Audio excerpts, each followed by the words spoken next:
누가복음 2장 8절부터 11절까지 보도록 하겠습니다. 그 지역의 목자들이 밤에 밖에서 자기 양떼를 지키더니 주의 사자가 곁에 서고 주의 영광이 그를 두루 비추매 크게 무서워하는지라. 천사가 이르되 무서워하지 말라. 보라, 내가 온 백성에게 미칠 큰 기쁨의 좋은 소식을 너에게 전하노라. 오늘 다윗의 동네에 너희를 위하여 구주가 나셨으니 곧 그리스도 주시니라. 아멘. 큰 기쁨의 좋은 소식을 누구에게 전달했는가? 성경의 말씀대로 아주 큰 기쁨의 좋은 소식을 누구에게 먼저 전했는가 살펴보면서 우리도 그 소식을 듣고 기뻐서 하나님을 찬양하고 경배하는 성도들이 되어야 된다고 믿습니다. 자, 우리는 이방인이었습니다. 그리고 원천적으로 죄의 피를 받고 태어났습니다. 우리 온몸의 구조가, DNA가 그렇게 구성됐어요. 사탄의 영향력을 받아서 죄만 지을 수밖에 없는 본질적인 죄인으로 태어났습니다. 하나님의 관심사에도 없는, 구원에 이를 수가 없는 이방인으로 태어났습니다. 그렇기 때문에 우리는 하나님과 가까이 갈 수가 없는, 은혜를 입을 수 없는 버려진 인생이었음을 보게 됩니다. 마치 짐승과 같은 존재였음을 알게 됩니다. 그래서 유대인들은 이방인을 대할 적에 짐승처럼 여겼음을 알게 됩니다. 그렇기 때문에 우리는 하나님의 말씀을 들을 때, 설교를 들을 때, 성경을 읽을 때 먼저 생각할 것이 있습니다. 그것은 내가 어떻게 하나님을 아버지라고 부르게 되었으며, 내가 어떻게 하나님 앞에서 주의 말씀을 들을 수 있는 자가 됐는가, 하나님의 축복을 받을 수 있는 자가 됐는가를 생각을 하면서 그 기본적인 바탕 위에 아멘하고 하나님께 영광을 돌려야 된다고 그렇게 말씀을 드리는 것입니다. 그것은 바로 하나님이 말씀하시기를 요한복음 1장에 이렇게 말씀하고 있음을 먼저 생각을 해봅니다. 요한복음 1장을 한번 같이 찾아보시면 좋겠습니다. 요한복음 1장입니다. 태초에 말씀이 계시니라. 이 말씀이 하나님과 함께 계셨으니 이 말씀은 곧 하나님이시니라. 시간 관계상 10절로 넘어갑니다. 그가 세상에 계셨으며 세상은 그로 말미암아 지은 바 되었으니 세상이 그를 알지 못하였고, 11절입니다.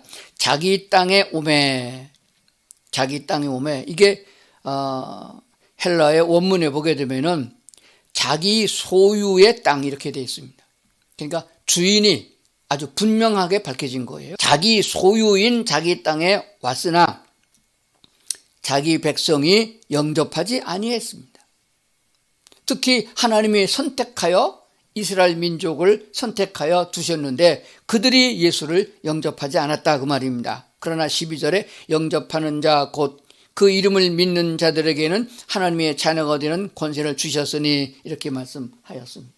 이 말씀을 우리가 마음에 새겨야 되는 이유가 뭐냐 그러면은 우리는 하나님의 은혜 받을 수 없는 존재였습니다. 그러나 하나님이 육신을 입고 이 땅에 오셨을 때에 그 주인이신 예수님을 하나님으로 인정하지 아니하고 배척한 자들이 유대인입니다.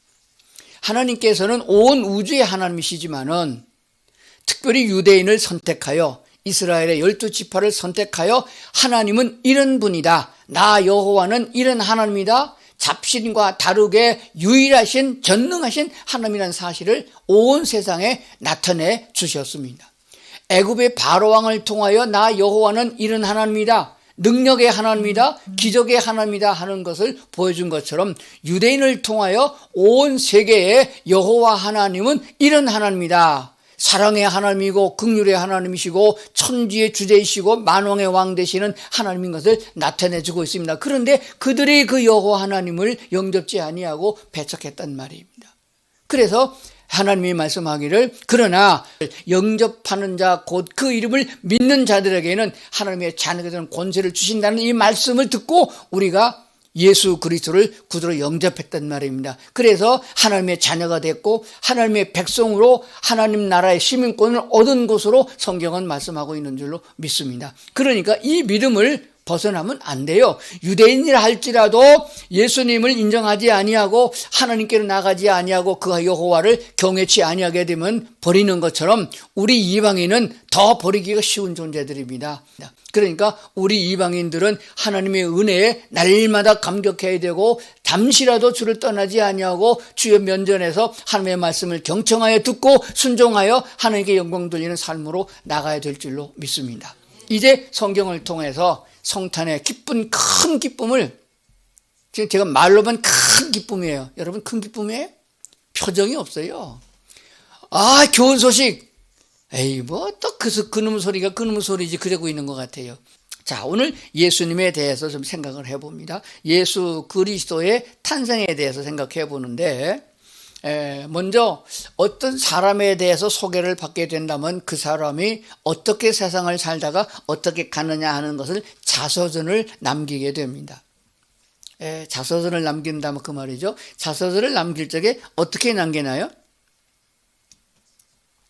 어떻게 태어났느냐? 그럽니다. 몇 년 몇월 며칠 충청도 어느 가문에 이조 왕씨 후손 몇 대손으로 태어났다. 좀 거창하게 붙이는 게 굉장히 많아요. 그리고 어떻게 살았는데 학교를 어떻게 나왔고 무슨 일을 했으며 이런 업적을 남겼다. 그리고는 며칠 날 죽었다. 이렇게 씁니다. 그게 인간의 생애가 전부 다입니다. 예수님을 여기다가 찍어 붙이면 안 됩니다.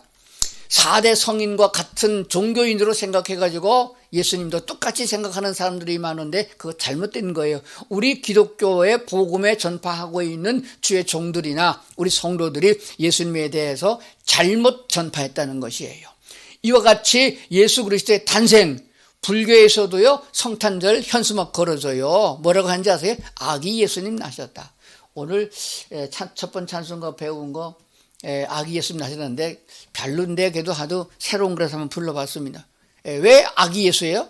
동자 스님 생각하는 모양이에요.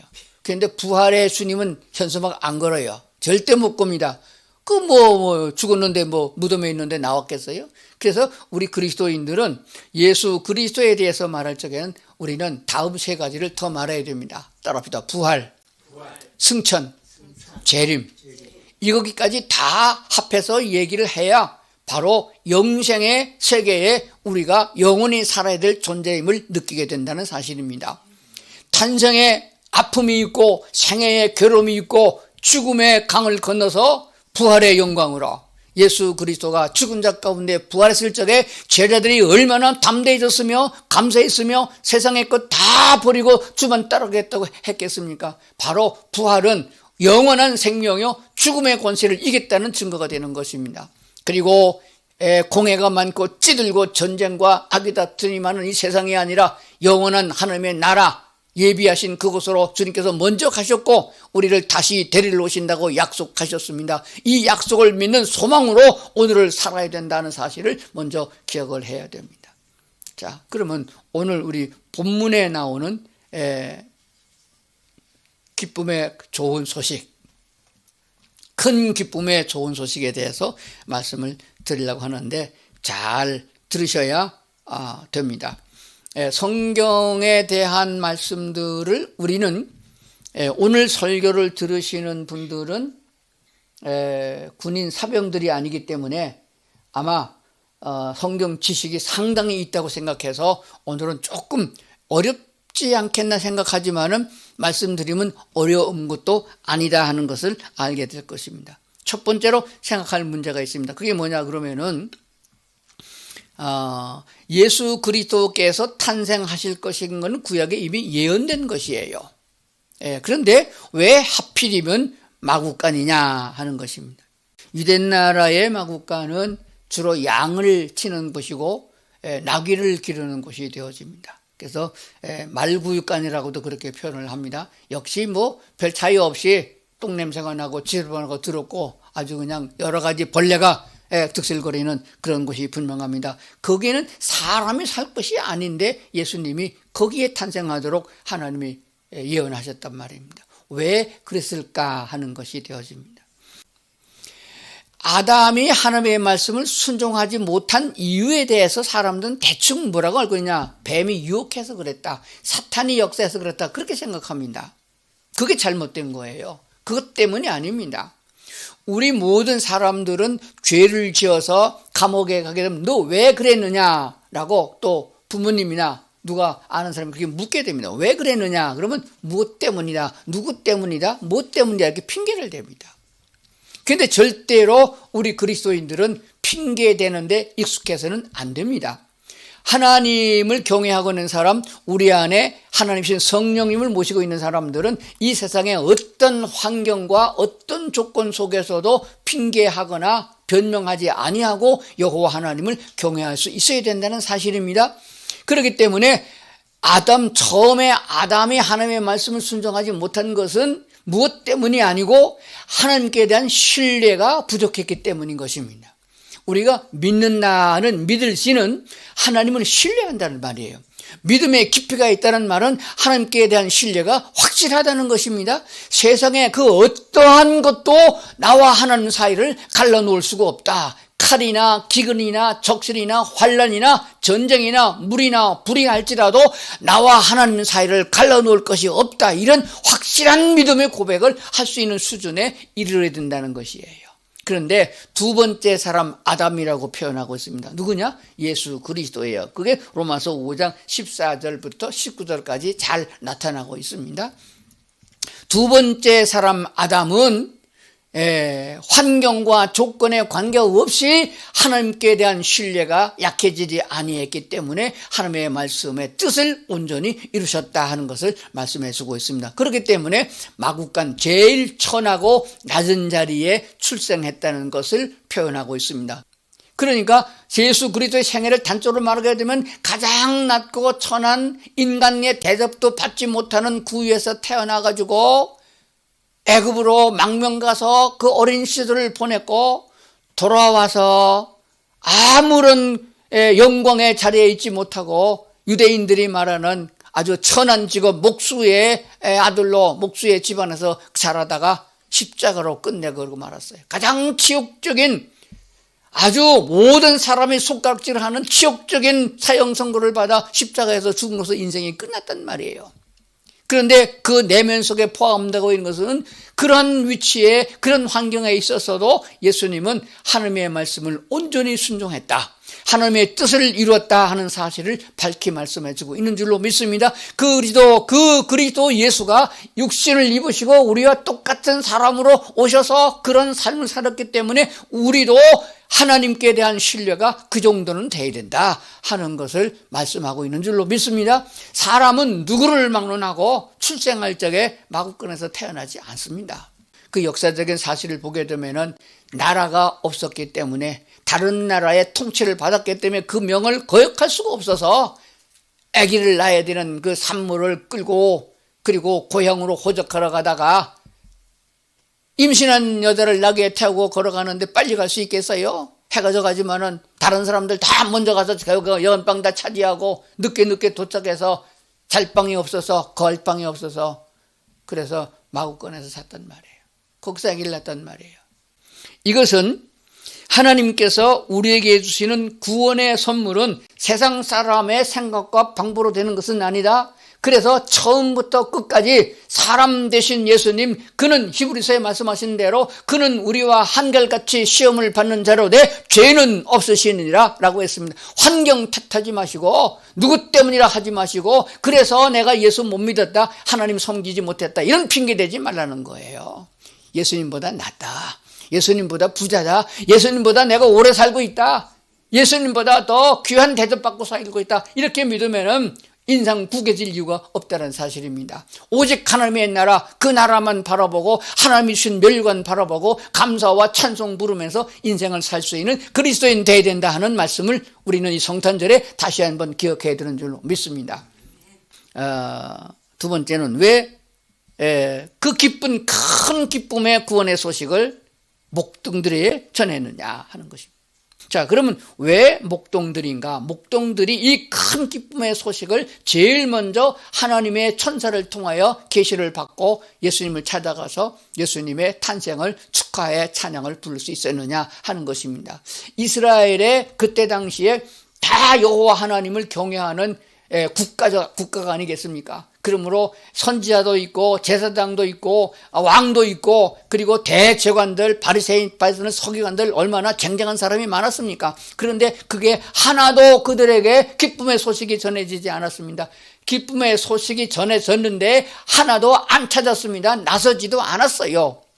그렇죠. 동방의 박사들이 와서 먼저 헤롯 왕국에 가가지고 아기 예수가 하나님이 왕이 어디서 낳겠나 물었는데 베들레헴에서 난다고까지 하고서 소동이 일어났고 제사장 서기관 다 동원됐는데 하나도 찾아가서 병배하지 않았습니까? 그들의 관심은 하나님의 나라의 말씀의 메시지에 있는 것이 아니고 세상의 육신의 것에만 치중되어 있었음을 보게 됩니다. 목동의 자리에 있어야 되는데 그게 직업적으로 목자에게 목동에게 그럼 다 목자 되라는 얘기예요? 그 얘기가 아니에요. 성경에서는 왜 목자들에게 이 큰 구원의 기쁨의 소식이 먼저 전달되느냐 하는 것이에요. 그것은 구약 성경으로 돌아가 봐야 돼요. 예레미야서 35장에서 좀 찾아보겠습니다. 예레미야서 35장 중요한 거니까 찾아서 보도록 하겠습니다. 화면에 있으니까 화면 보시고 빨리 진행합시다. 35장 1절입니다. 2절에 가보면은 그런 말씀이 있습니다. 레갑 자손에 살아있는 사람들을 데려다가 성전이 있는 곳에 거룩한 방으로 데려다가 포도주를 좀 먹여봐라 했습니다. 그래서 다 그 후손들을 찾아다가 데려다가 포도주를 먹으라 그랬더니 우리는 먹지 않습니다. 그 얘기를 6절부터 써주고 있습니다. 보겠습니다. 그들이 이르되 우리는 포도주를 마시지 아니하겠노라. 레갑의 아들 우리 선조 요나답이 우리에게 명령하여 이르시기를 너희와 너희 자손은 영원히 포도주를 마시지 말며 7절 너희가 집도 짓지 말며 파종도 하지 말며 포도원을 소유하지도 말고 너희는 평생 동안 장막에 살아라. 그리하면 너희가 머물러 사는 땅에서 너의 생명이 길리라 하였으므로 우리가 다 지켰다. 9절 살 집도 짓지 아니하며 포도원이나 밭이나 종자도 가지지 아니하고 장막에 살면서 우리 선조 요나답이 우리에게 명령한 대로 다 지켜 행했다라고 말했습니다. 그러니까 한번 생각해 보세요. 유대나라 그 당시에 살면서 그 선조 요나답이 명을 내리기를 너희는 먼저 뭐 하지 말라? 포도주 먹지 말아라. 포도원도 소유하지 말아라. 집도 짓지 말아라. 포도원이나 밭이나 종자도 가지지 마라. 세상에 조상님께서 자녀들한테 그렇게 명령하는 부모가 어디 있어요? 그러면 지금은 말하면 뭐예요? 집도 가지지 말라, 땅도 가지지 말라, 기업도 가지지 말라. 뭐 하는 얘기예요? 죽으라는 얘기 아니에요. 그런데도 불구하고 그들은 지금까지 대를 내려오면서 그 명령을 다 지키고 있다. 그러면 이 사람들은 뭐 먹고 살았을까요? 뭐 먹고 살았을 것 같아요? 이 사람들이 무슨 직업을 가졌을 것 같아요? 얼른 생각 안 나요? 무슨 직업 가졌겠어요? 집도 없고 파종도 안 하고 포도주도 먹지 않고 포도원도 안 가지고 뭐하고 살았겠어요? 목자가 된 목자. 떠돌이 생활. 양치기 하는 사람들. 그래서 양치기 하면서 집도 없이 정처 없이 그냥 지금까지 가보면은 베두인이라고 그래가지고 양을 따라서 풀을 따라서 몇 달에 한 번씩 이동해서 정처 없이 떠돌아다니는 이런 목축업을 가진 목자들이 됐다고 성경은 우리에게 분명히 말씀하고 있습니다. 그러면은 그게 제 생각이냐? 그 다음 구절을 보겠습니다. 11절 그러나 바벨론의 느부갓네살 왕이 이 땅에 올라왔을 때 우리가 말하기를 갈대인이 군대와 수리아인의 군대를 피하여 예루살렘으로 가자 하고 우리가 예루살렘에 살았노라. 이들이 다른 지방에 살았는데 이 전쟁을 통해서 바벨론으로 포로 잡혀간 것이 아니라 예루살렘으로 가서 거주하게 됐다 하는 것을 성경이 밝혀주고 있습니다. 그리고 그 다음에 나중에 기록을 보게 되면은 유다인들을 한 명도 남기지 않고 아주 싹 쓸어갔느냐? 그게 아니에요. 이스라엘은 싹 쓸어서 멸망당했는데 유다는 그렇지 않습니다. 천민과 그리고 가난한 사람들을 남겨두어 농사를 짓게 했다고 성경은 말씀하고 있습니다. 그러니까 목축업을 하는 사람들은 천민에 속했기 때문에 바빌론으로 잡혀가지 아니하고 그 땅에 남아 있었다 하는 것도 알고 있습니다. 19절 보겠습니다. 그러므로 만군의 여호와 이스라엘 하나님께서 이와 같이 말씀하시니라. 레갑의 아들 요나답에게서 내 앞에 설 사람이 영원히 끊어지지 아니하리라. 여호와 하나님 앞에 설 사람이 영원히 끊어지지 아니하리라, 이렇게 말씀하셨어요. 자, 그러면은 여기서 우리가 무엇을 알 수 있어요? 왜 하필이면 하나님이 사람이 볼 수 있고 만질 수 있고 느낄 수 있는 육신의 몸을 입고 오는 그때에 목자들이 그 찬양, 그것을 기쁨의 소식을 듣고 그 앞에 설 수 있었느냐? 성경에 예레미야가 약속한 대로 요나답에게서 내 앞에 설 사람이 영원히 끊어지지 아니라, 첫 번째로 여호와 하나님 앞에 서서 찬양할 수 있는 그런 축복을, 그런 은혜를 나누어 줬음을 성경에 말씀하는 줄로 믿습니다. 자, 그러면은 첫 번째 예수께서 탄생하신 그 마국간에 천사들이 명령하기를, 이 큰 기쁨의 소식을 전해준 사람이 왕궁의 사람이 아니고 바리새인들이 아니고 재관들이 아니고 목자들이었다는 사실은 하루아침에 되어진 것은 아닙니다. 이런 과정을 통해서 그 영광을 목자들에게 주어진 것은 무엇을 말하고 있느냐? 한 조상님이 말씀하신 명령도 순종하는데 여호와 하나님, 만군의 여호와 하나님이 말씀하시는 명령을 순종치 않은 너희들아, 좀 보라 하는 것을 우리에게 말씀한 줄 믿습니다. 마지막으로 이제 보겠습니다. 왜 이방 나라 박사들이 예물을 드릴 수 있는 권한을 줬느냐, 그 축복을 줬느냐 하는 것이에요. 그것은 우리가 로마서 1장에서 찾을 수 있습니다. 시간이 좀 지났습니다만은 로마서 1장을 한번 보겠습니다. 자, 로마서 1장에 보면은 어떻게 되어 있습니까? 이런 말씀이 있습니다. 19절입니다. 하나님을 알만한 일이 사람에게 환히 드러나 있습니다. 세 번역으로 제가 썼어요. 하나님을 알만한 일이 사람에게 환히 드러나 있습니다. 하나님께서 그것을 환히 드러내 주셨습니다. 20절. 이 세상 창조 때로부터 하나님의 보이지 않는 속성, 곧 그분의 영원하신 능력과 신성은 사람이 그 지으신 만물을 보고 깨닫게 되어 있습니다. 그러므로 사람들은 핑계를 댈 수가 없습니다. 21절. 사람들은 하나님을 알면서도 하나님을 하나님으로 영어롭게 드러내거나 감사를 드리기는커녕 오히려 생각이 허망해져서 그들의 지각 없는 마음이 어두워졌습니다. 이렇게 세번역 성경에서 말씀하고 있습니다. 우리말 성경도 다 그런 내용이지만은 간단히 말하면 이렇습니다. 하나님이 만드신 천지 만물을 보고 그것을 지으신 여호와 하나님을 깨달아 알 수 있게 했다는 거예요. 그것도 깨닫지 못하는 사람은 왜냐? 미련곰탱이 됐다는 거예요. 미련하게 됐다는 거예요. 그래서 우리가 지혜롭다, 꾀가 있다는 말은 잠언에서 여호와를 아는 사람이 지혜로운 사람이고 하나님이 없다는 사람은 미련하다, 미련한 것이 곰이다, 그렇게 대하는 거거든요. 왜 곰이 미련한지 아시겠어요? 곰 잡는 얘기가 있어요. 곰을 잡으려고 하면 밤에 가서 곰이 잠자는 굴 앞에다가 밧줄에다가 돌멩이 큰 달아놓는다는 거예요.